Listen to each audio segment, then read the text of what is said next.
so big, and that's one example. Secondly, why happily tribal histories and oral history accounts are completely omitted? Why? I never find them. The Todas have an excellent folk. Toda is one of the tribes in the Nilgiris, and they have an excellent folk stories to tell us about how they look at the colonial rule. Nobody records it, neither it appears anywhere. It's open to anyone who can respond to this. Thank you. I think I better. Have a good afternoon. You know, when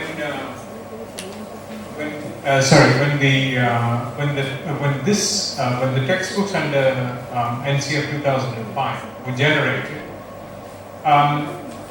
the idea was that, as Professor Krishna Kumar said, that there were many pasts that needed to be recorded, and that somewhere or another you should allow a degree of choice concerning which past you decided to dip into and work with.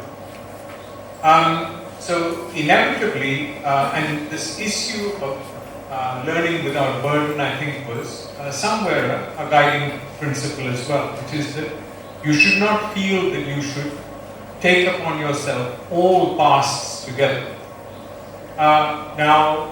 The school examination system or the testing system was meant somehow or another to generate a situation in which different options would find a space.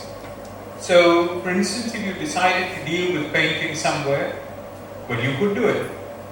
And in fact, a system would actually enable you to register your competence as a consequence of having it.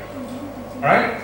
Now, if school managements do not actually respond to that particular opportunity, which is what the textbook was meant to generate, then, somewhere or another that is a school problem.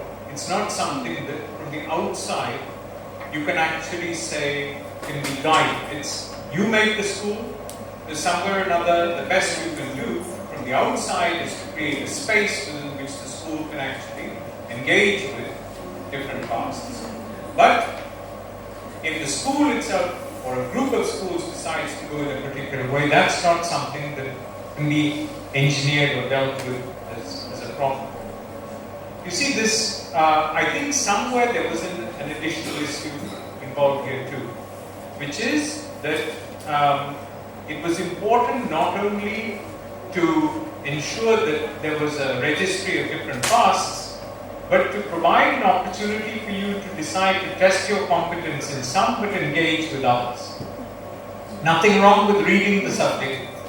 You did not have to be tested on it. Nothing wrong with reading the subject. You did not have to do your project on it. So the teacher as well as the student actually through this textbook had a large variety of different aspects of this whole to be able to engage with, but they decided to test themselves if they wish to test themselves or if the school wished to test itself according to a particular form. I think that was the idea of the way in which textbooks were set up. You're not meant to kind of deal with everything. One. Second thing regarding your Todas, etc. When these books were generated, first and foremost, they were generated within this state system. So, in fact, the NCERT had a curriculum group, which is an admirable curriculum group, which tried to create a discourse with the states. And the states themselves and different states had a right to generate their own version of the textbook with different editions. So, if you look at the NCERT textbooks of the Northeast, or what has become of them once they've been Manipur's textbooks or Assam's textbooks, etc., you will see that there are different chapters which have been introduced. Now, it is possible, therefore, within the system within which we were working, to create a situation where these pasts could be yet more pasts. Now, the argument here would be, and I think this is where the idea of India is rather important, the argument would be, but somewhere or another you are losing a big picture. This I don't think is true, because the way the actual textbooks were evolved from 6 onwards, somewhere there is some sense of the temporal as well as territorial space that we're dealing with, in its larger as well as its more limited sense. And at the same time, India is, after all, many different engagements. The point is that you are not simply one citizen of one thing. You are normally a citizen who is associated with a country in which there are many different views. And somewhere or another that history must actually come down to. I wish very quickly to deal with what Professor Krishna Kumar said when he was dealing with child psychology. The EVS, the Environmental Studies textbooks, which were meant to deal with pre-class 5, attempted to give a temporal space to the child's own environment, to the child's own development. Somewhere or another, you were meant to deal with your parents, your spaces, etc. So that when finally in class 6 our paths begin, you had a sense of time, your time as a growing child. And that enhancement of that domain, that mental space, was, I think, very, very important to the foundations that the textbooks of this time actually were dealing with an appeal. I hope that partially at least answers some of your questions. I was just hearing what Professor Vasudevan was saying. Perhaps, there must be a core group of history teachers. If you could just negotiate with the management or the coordinator, so that you can every year or every alternate year change the order in which you teach, maybe the chapters which you want included for a particular year. That can be done. We don't have a problem with the books of the West Bengal board, because no such options.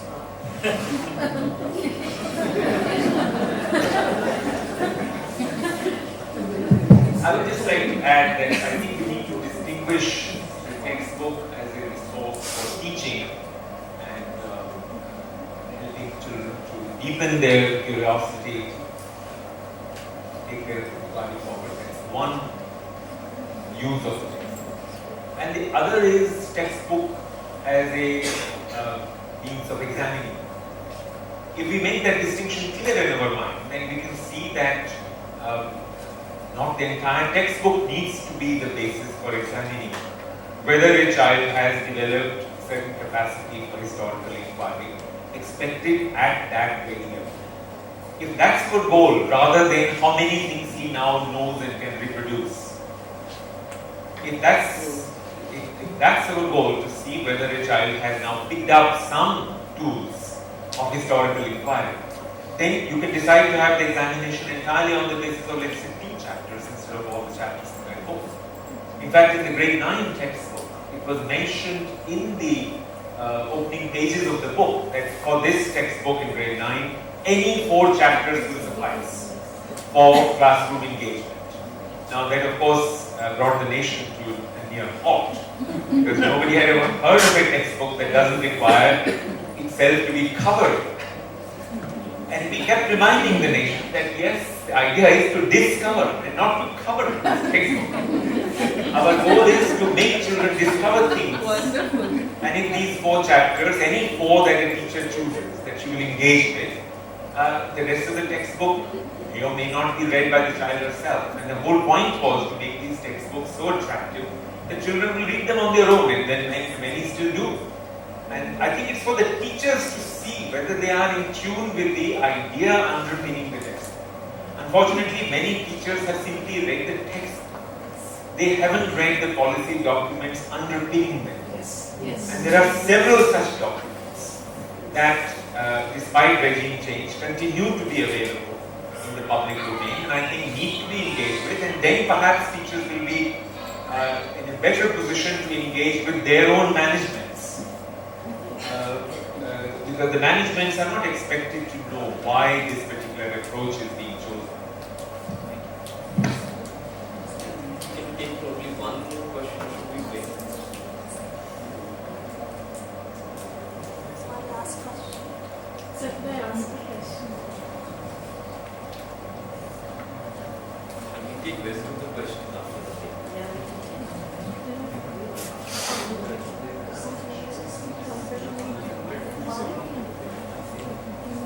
Good afternoon, sir. I just wanted to remind myself that class 9 syllabus last year, when we were talking about realities, clothing as history, this was one of the very beautiful chapters we had in NCERT.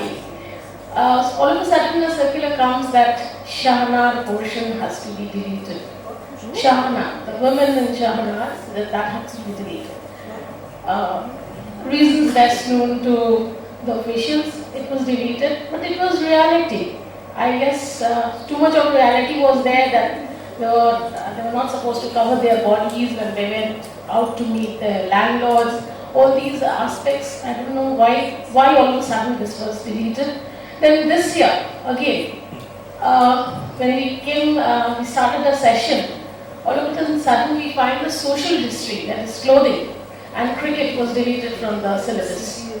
I'd like to know, sir, why this kind of total change in the syllabus like this, when we had, this is very, like, social history needs to be taught, not always revolution, that I felt. And it was going down very well with all of us, the children as well as teachers, but all of a sudden we find this huge change in our syllabus. I agree those who are teaching in the CBSE would feel this. Yes. No, but are you in Kendriya Vidyalaya? I am with the CBSE board, sir. Right, but what kind of school is it? It's all schools, sir. All schools. So the order has come from the CBSE? Yes, sir. Right. I'm not surprised at all, because we should not expect that the system is a finely tuned system of interlocking, gears and things. Sir, Mike.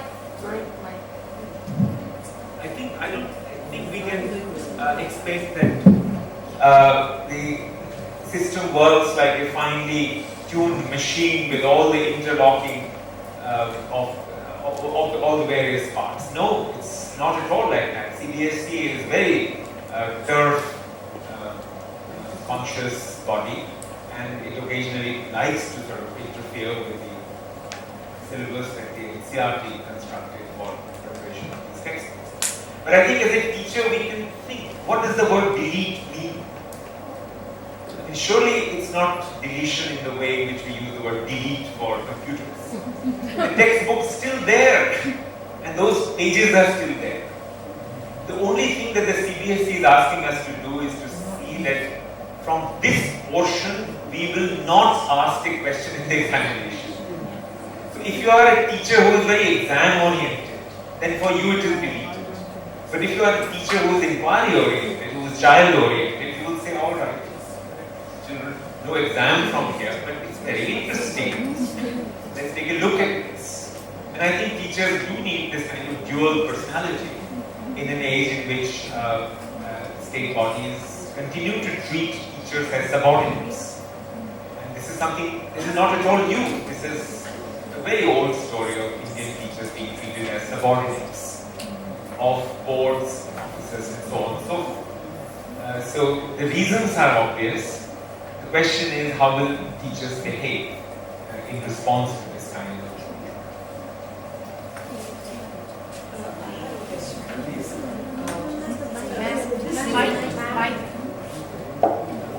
This directive that was sent out to some of the schools under the CBSE board, would they have sent a copy to NCERT? Not at all. They have nothing to do with NCERT. They would not send a copy No, to these are two different autonomous bodies which don't speak to each other at all. When the late Professor Yashpal visited CBSE a few times, it was entirely out of this personal passion to create some space for dialogue. And in those years, one could see that in the subject of sociology, some space got given because there were certain very enthusiastic sociologists who worked with CBSE for a sustained number of hours, partly because sociology is a very small discipline. There are in school level, and there are very few schools that have it. But in other areas, I know never been. And as bodies, they have absolutely no means of maintaining this kind of diet. They are two autonomous bodies. CBSE is even more autonomous because it's financially autonomous. It's a self-financing body now. Doesn't take any job. Is there a possibility that, the previous year it was just one particular word or two words which they said should be deleted? This year it is two chapters or parts of two chapters. Is there a possibility that, they might send a directive saying that we no longer want you to, take the NCERTs? That possibility is always there. As some people say, let the market prevail. If the CBSE decides that, surely they can stop getting NCERT textbooks completely. But at the moment, we are in good season. They are saying only the NCERT textbooks should be used. Now, this is a kind of a, futuristic thing. That perhaps in future they will be happy if the NCERT textbooks are used. But right now, our textbooks are benefiting from this being spread. Thank you everyone. Thank you so much.